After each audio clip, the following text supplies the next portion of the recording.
long history of Anglo-Saxon degeneration of the Celtic Irish race inspired pro-Celtic nationalists to turn the cultural tables. The Scots, unlike the Irish, had not lacked apologists. In the 1760s, the Scottish poet James Macpherson, born in 1736, published the poems of Ossian, which he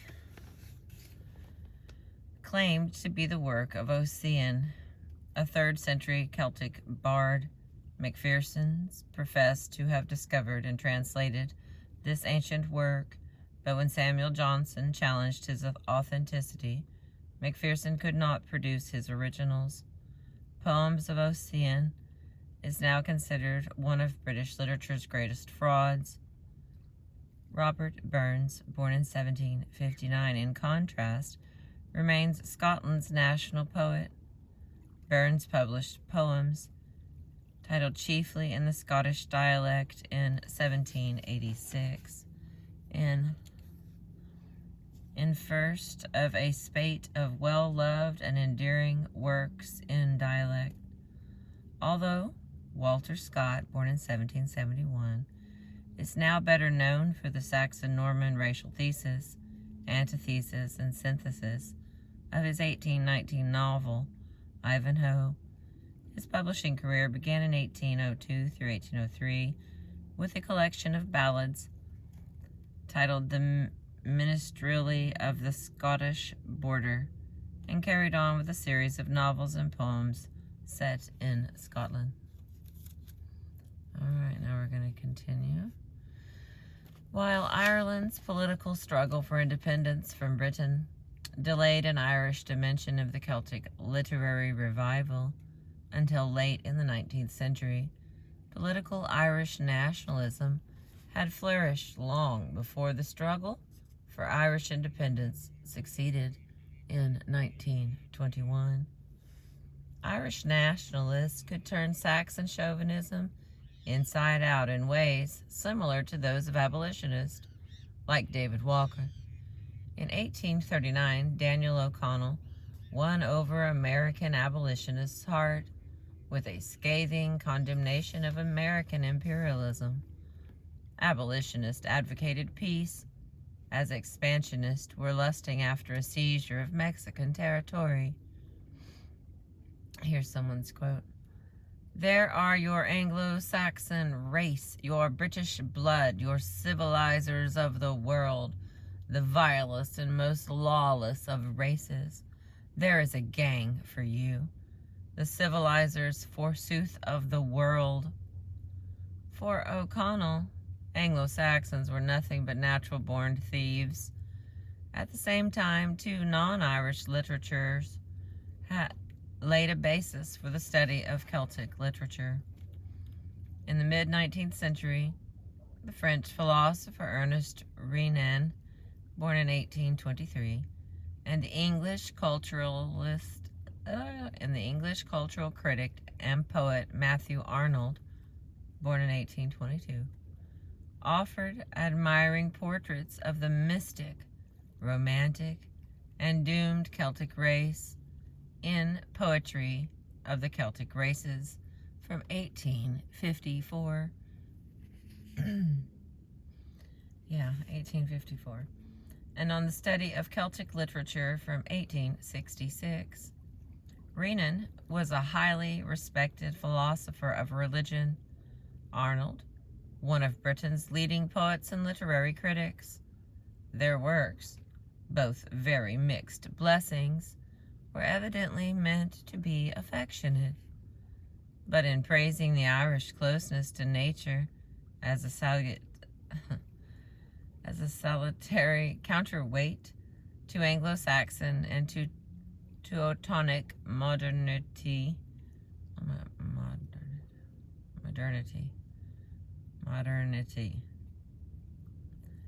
if it's different, I'm not going to change that.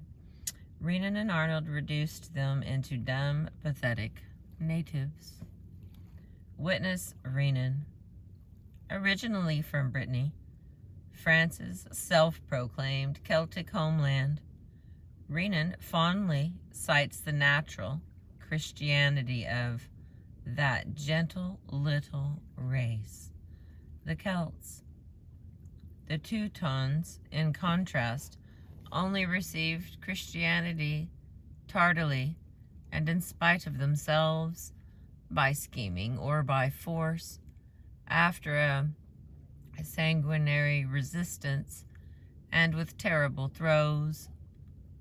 Compared with the brutal Teutons, the avatars of modernity, Renan's Celts are childlike and superstitious of all nations, the least provided with practical good sense.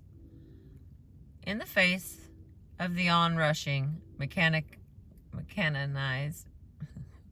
world of industry, this is meant as a compliment.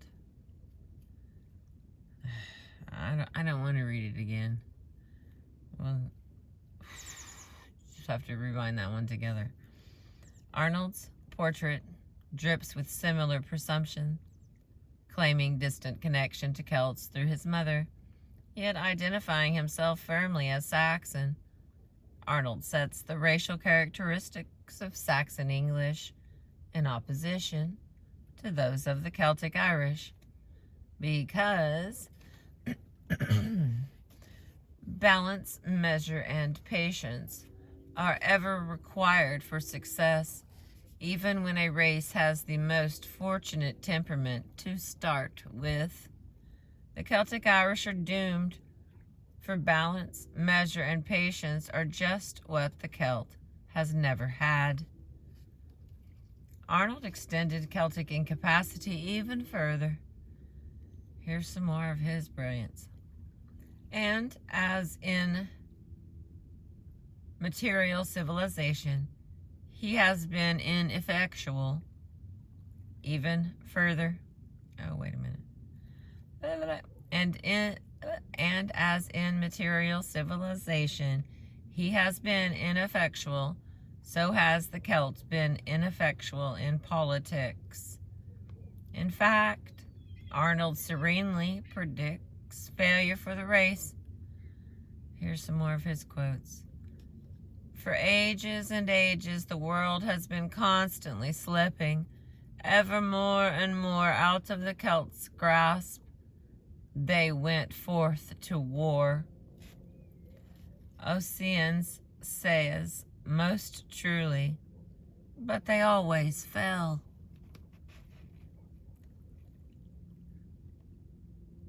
I did the best I could there with all of the punctuation. All right, we continue. I continue. Here is a puzzlement. How could any of this have pleased the Celts? And yet, believe it or not, Renan and Arnold actually counted as friends of the Celtic race at the time. Arnold's campaign for a chair in Celtic studies at Oxford University succeeded in 1877, and he and Renan were praised for encouraging the late 19th and early 20th century flowering of an Irish Renaissance. True, their depiction of Celts had a distinctly racial flavor, but race was in the air at the time, and the alternative to Renan and Arnold's patronizing lay in insults from the likes of Thomas Carlyle.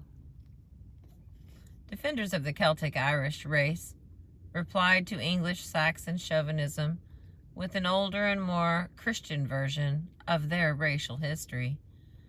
The popular multi-volume titled History of the Anglo-Saxons from 1799 to 1805 by the English historian and bookseller Sharon Turner provided the template by portraying the modern English as direct descendants of Dark Age Saxons. So, Irish nationalists could do that too, and they did, claiming their pure descent from a bevy of ancient and luminous Celtic ancestors. There were, for instance, the prehistoric firebolgs, Tuatha De Danann, and the followers of King Miles from Spain, said to be the invaders of Ireland 1500 to 1000 years before the birth of Christ. Furthermore, Milesians traced their history back to Scythia. Damn it, it's been a minute, I can't remember. Which is Ukraine and Russia, via Scotta, and Egyptian pharaoh's daughter who gave her name to the Scots. Oh, I didn't know that either. Wait a minute. By giving her name to the Scots, Scotta endowed the people of Scotland with an African origin. Oh, well. Okay, we continue. Whether friends or foes, British intellectuals seeking root causes of Irish distress rarely rose above the doubt that the Irish, as Celts and as Catholics, possessed any racial qualities for greatness. On the other side of the Atlantic, however, race functioned differently in the long run. As we have seen, Irish people lived in disparate political cultures. In Britain and Ireland, they were labeled as Catholic Celts, linked by race with the despised French. In the United States, their situation was more complex.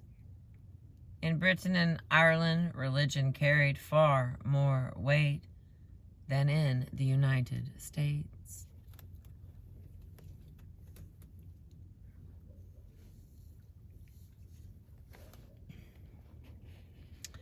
Religious wars, after all, had long raged over England. For centuries, Britain had dubbed Anglicanism the national Protestant religion.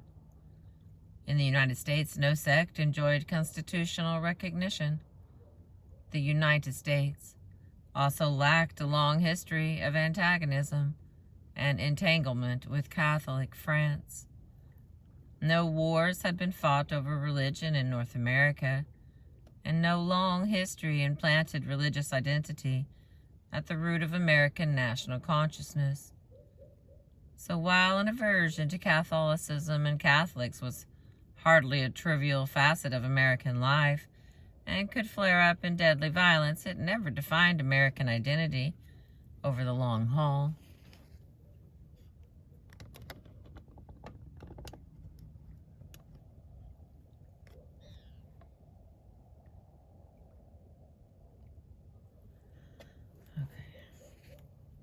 Ireland as a colony.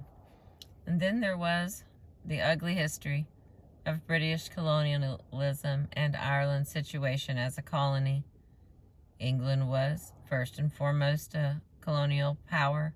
Centuries before the Act of Union of 1800 purportedly united the Irish and the British crowns. During the 19th century, a question festered: what to do with Ireland?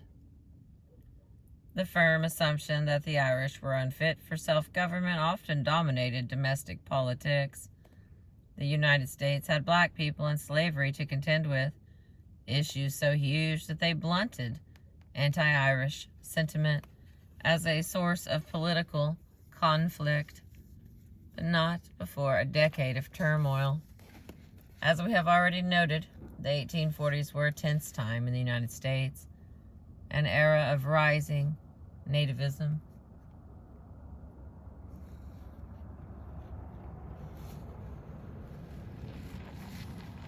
The blood-stained Order of United Americans first appeared in New York in 1844 and soon spread to Massachusetts, Pennsylvania, New Jersey, and Connecticut. Catholic churches had been torched now and then since the mid-1830s. Actually, black churches too, but not on the account of religion. In 1834, a nativist mob had burned the convent of the Ursuline nuns in Charlestown, Massachusetts. Now arson became endemic. climaxing in Philadelphia in 1844, when a mob of 600 self-proclaimed American Republicans burned down St. Michael's and St. Augustine's Catholic churches and torched many Irish residences. The rioting lasted 3 days, killing 13 and wounding 50. In Pittsburgh in 1850, a candidate running on the People's and the anti-Catholic ticket won the mayoral race. During the 1850, Massachusetts and Connecticut enacted voter literacy tests in an attempt to curtail immigrant Democratic voting power. By the mid-1850s, clubs of the Order of United Americans flourished in 16 states. And a little bit more here. Much early anti-Catholic violence was more or less spontaneous and poorly organized, driven by fear that the Irish would lower wages or increase crime. But nativism gained an important institutional basis with the founding in New York City in about 1850 of the secret Supreme Order of the Star-Spangled Banner. Members soon became labeled Know-Nothings because they customarily responded to queries about their order with, "I know nothing." Members had to be men born in the United States of native-born parents. Natives married to Catholics could not join. Know-Nothings had a broad agenda that differed according to their class and to their religion. They especially hated Catholics, but they also opposed liquor and political corruption. In New England, they challenged the mass voting of immigrants for the pro-slavery Democratic Party. In terms of their tactics, Know-Nothing clubs like the Order of United Americans and the Supreme Order of the Star-Spangled Banner traded on patriotism. Most local chapters took the names of founding fathers as heroes in battles of the American Revolution. Supreme Order of the Star-Spangled Banner is known as the Know-Nothings. Okay, a political party spun out of the Supreme Court of the Star-Spangled Banner was actually named the American Party. So patriotic, a title encouraged members to brand opponents anti-American.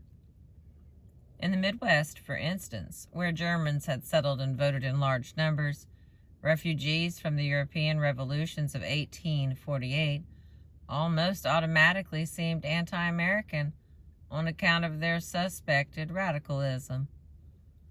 Such frequent mob violence made riot the signature Know-Nothing activity against Irish people, against Catholic churches, and against other parties' voters. Matters grew worse with the 1853 visit of a papal envoy dispatched to arbitrate disputed church property claims, which riled up anti-Catholic secret orders and societies. At every stop along the envoy's itinerary, the American and Foreign Christian Union incited mobs. Marble at the Washington Monument. Okay. In Cincinnati, a crowd attempted to lynch him. Back east, in a decidedly bizarre event, a Know-Nothing mob assaulted a block of marble. The offending stone, taken from the Temple of Concord in Rome, was a gift from Pope Pius IX to be placed in the Washington Monument, still under construction. When the stone proved resistant to destruction, the mob dumped it into the Potomac River.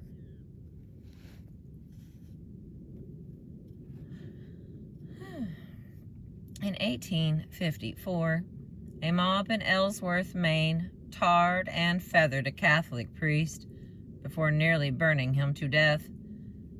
In Newark, New Jersey, Know Nothings and Orange Men, which they're called Orange Men because they're the Protestant Irishmen from New York City, broke the windows and statuary of St. Mary's Catholic Church and killed an Irish Catholic bystander. Elections particularly excited passions. The Know-Nothing mobs beat up opposition voters in several cities, including Washington and Baltimore. After the election riots of 1855 in Louisville, the priest reported a reign of terror surpassed only by the Philadelphia riots of 1844. Nearly 100 poor Irish have been butchered or burned, and some 20 houses have been consumed in the flames. Here was a war of religion, deadly while it raged. Catholic-hating fervor swept Know-Nothings into office during the fall during the fall elections of 1854. As over 1 million followers in 10,000 local councils seized control of entire state governments, Massachusetts, New York, and 6 or 7 other states elected Know-Nothings governors, and between 75 and 100 congressmen, as well as a host of state and local officials, including mayors in Boston, Philadelphia, and Chicago.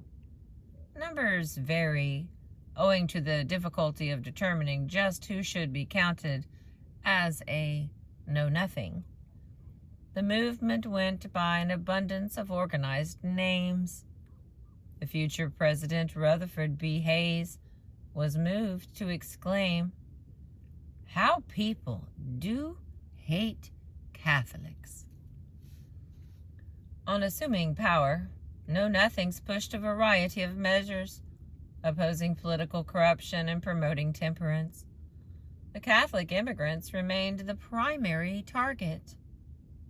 A bill was put forward to bar people not born in the United States from holding political office, and to extend the waiting period for naturalization to 21 years. Such barriers and extensions would obviously have prevented many in the working class from voting, which was precisely the Know-Nothings' intent. Like most Know-Nothings, measures proposed by neophyte legislators, these failed to become law. In Massachusetts, however, Know-Nothings did manage to enact a nunneries inspection bill, which empowered legislators to inspect Catholic convents in schools, a mandate the legislators pursued with questionable enthusiasm. Several luminaries played their part. Sam Houston, born in 1793, leader of the Texas Revolution, President of the Republic of Texas, and then governor and senator from the state of Texas, cobbled together a theory about the difference between old and new immigrants that functioned well into the 20th century. For Houston, the founding fathers and heroes of the American Revolution constituted the fine old immigrants, in sharp contrast to the new immigrants of the 1850s. People, here's his quote, spewed loathingly from the prisons of England and from the pauper houses of Europe. Now, Ulysses S. Grant, born in 1822, only a decade from the U.S. presidency, pitied himself for his lack of privileges compared with German job seekers who seemed to have all the luck. During the Civil War, seizing a chance to legalize his prejudices, Grant enacted one of the rare 19th century anti-Semite policies called General Orders No. 11. It expelled all Jews, including families with children, from the Department of Tennessee in December of 1862. Grant's excuse? He insisted that he had to control Jewish peddlers. In fact, his directive affected all Jews in Tennessee, no matter their vocation, their sex, or their age. President Abraham Lincoln quickly rescinded the order, but not before several families were displaced.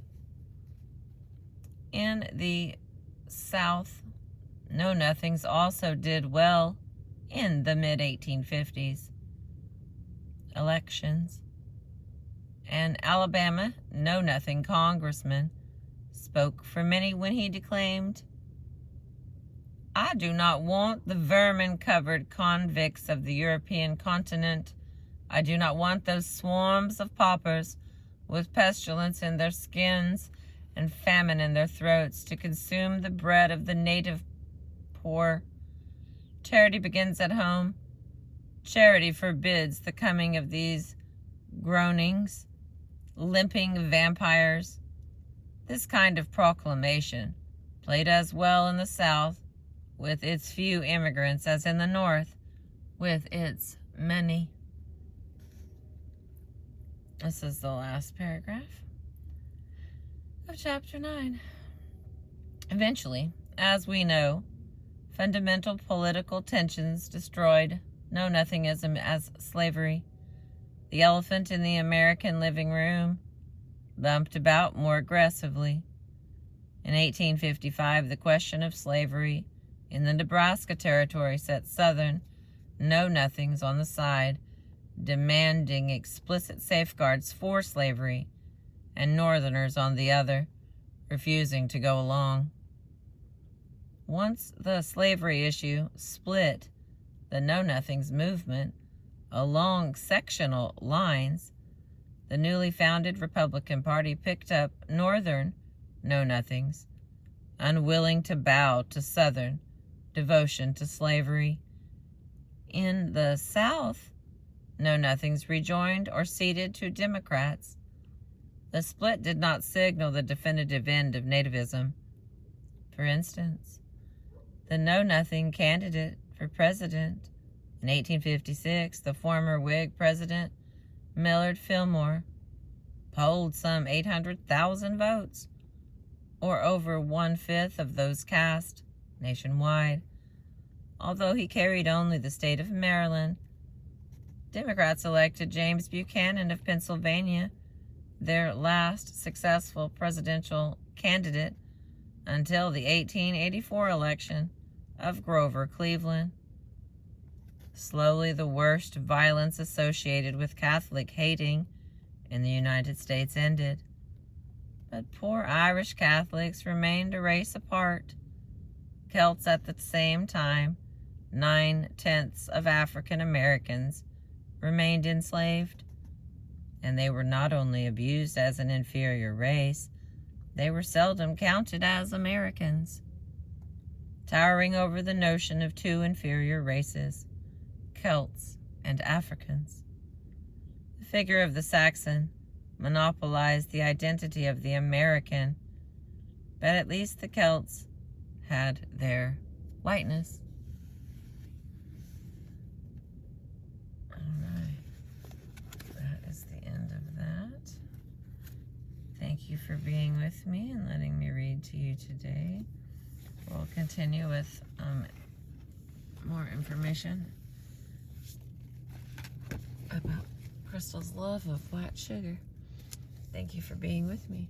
I appreciate you.